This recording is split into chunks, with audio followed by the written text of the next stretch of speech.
పశ్చిమ బెంగాల్ భగ్గున మండుతోంది. చిన్న పెద్ద ముసలి ముతకాన తేడా లేకుండా దగాపడ్డ ఆడబిడ్డ కోసం వీధుల్లోకొచ్చి న్యాయటం పోరాటం చేస్తోంది.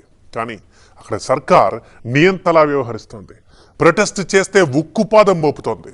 ఎందుకిలా? కోల్కతా ఇప్పుడు కుతకుతలాడుతోంది, భగ భగ మండుతోంది. అక్కడ వైలెన్స్ వేరే లెవెల్ అన్నట్లుగా సర్కార్ వర్సెస్ పీపుల్ గా మారింది. వీ వాంట్ జస్టిస్ అన్న స్లోగన్ వినబడితే చాలు గన్స్ మోహరించబడుతున్నాయి.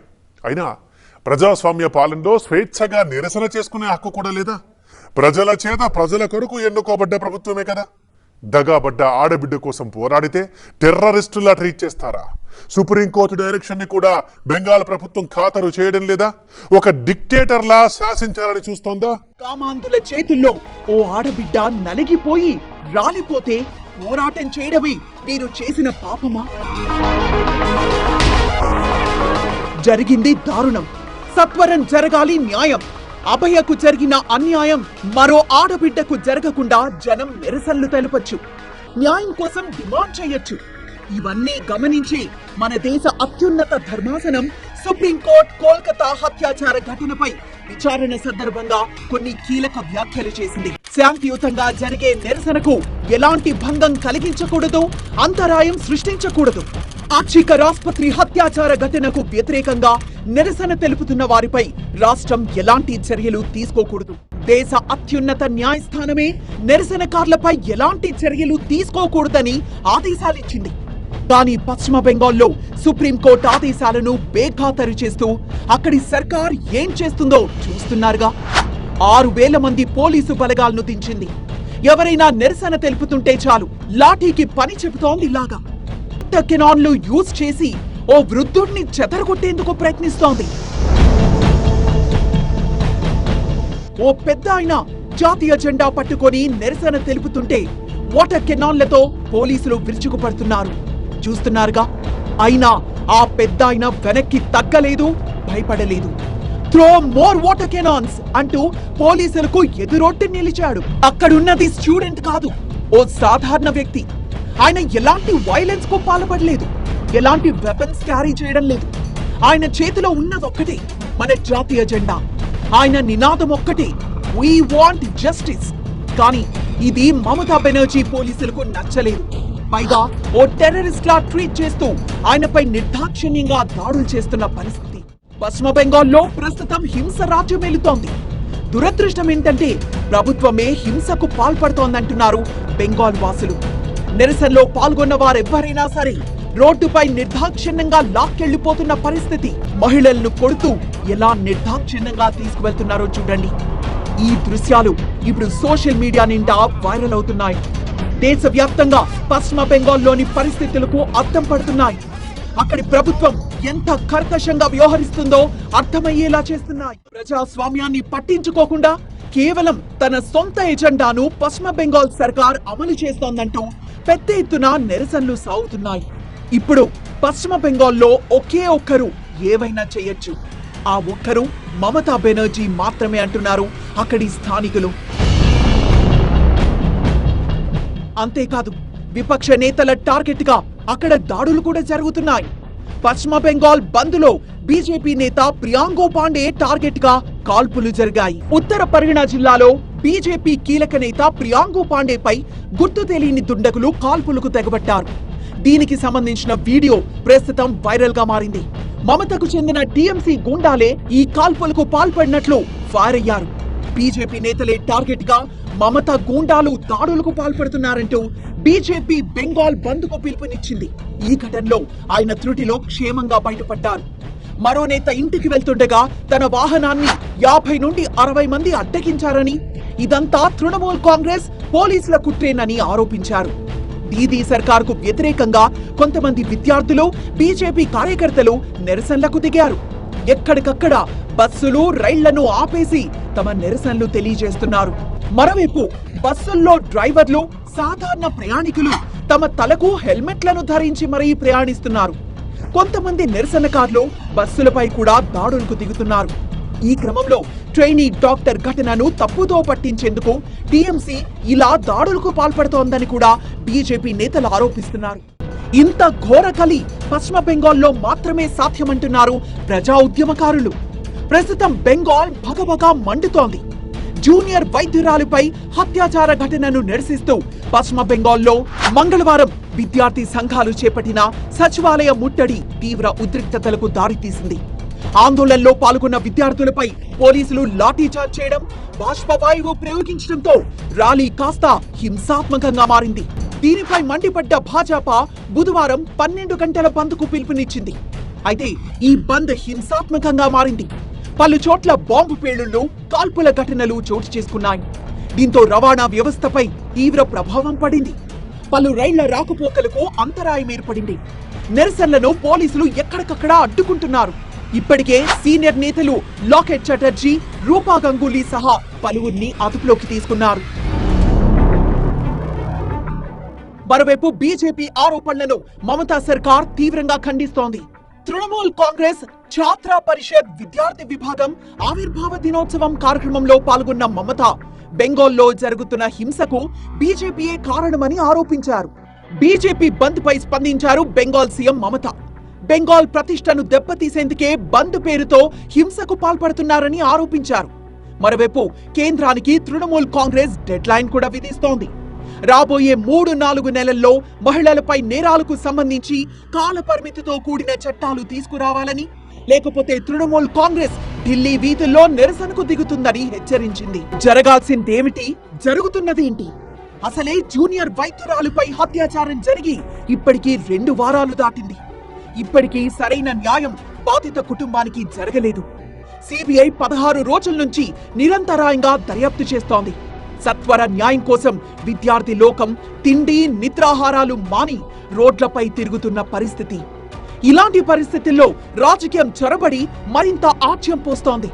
పోటాపోటీ నినాదాలతో ఇష్యూను డైవర్ట్ చేసేలా రాజకీయ నేతలు తమ సొంత ఎజెండాను అమలు చేస్తున్నారన్న ఆగ్రహం విద్యార్థి లోకంలో ఉంది.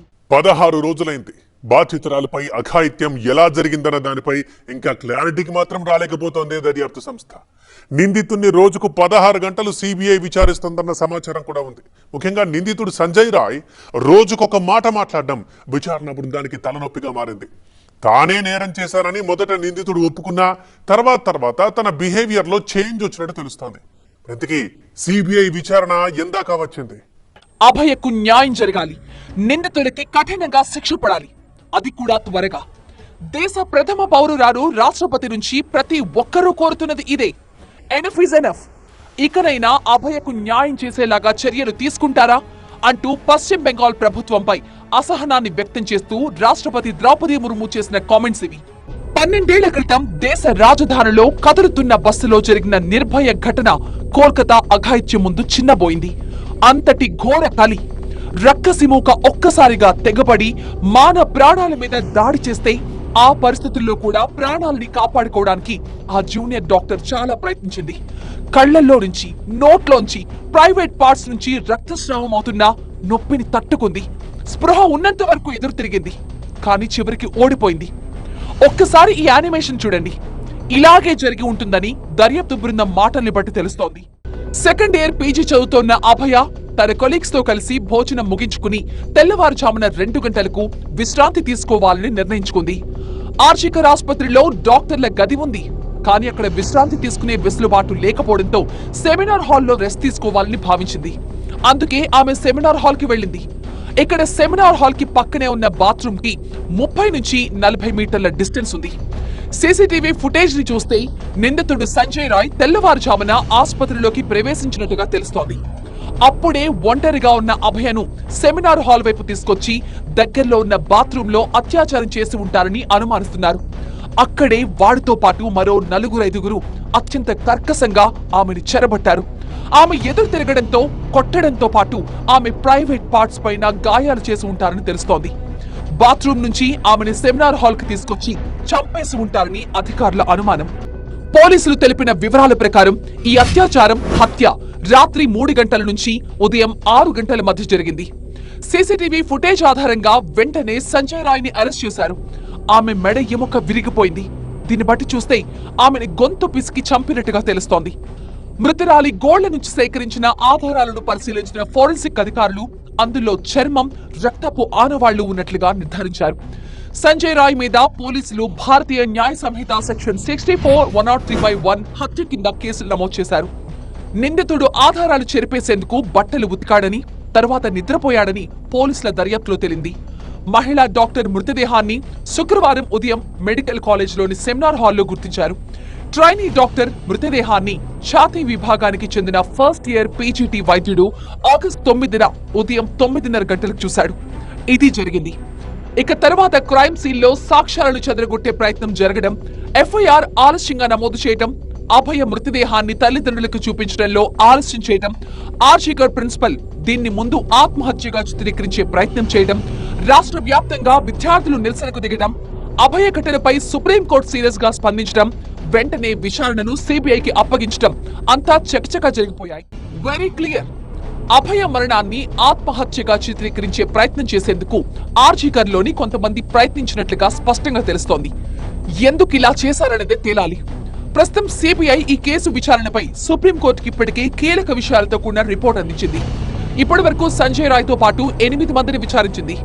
హత్యాచారం కేసు దర్యాప్తు చేస్తున్న సిబిఐ అనేక కోణాల్లో ఆధారాలు సేకరించేందుకు ప్రయత్నిస్తోంది. ఈ క్రమంలో నిందితుడు సంజయ్ వాడిన బైక్ ని స్వాధీనం చేసుకున్న పోలీసులు దాన్ని సిబిఐకి అప్పగించారు. అయితే ఆ బైక్ పోలీస్ కమిషనర్ పేరిట రిజిస్ట్రేషన్ అయి ఉండడంతో సోషల్ మీడియాలో పెద్ద ఎత్తున చర్చ జరుగుతోంది.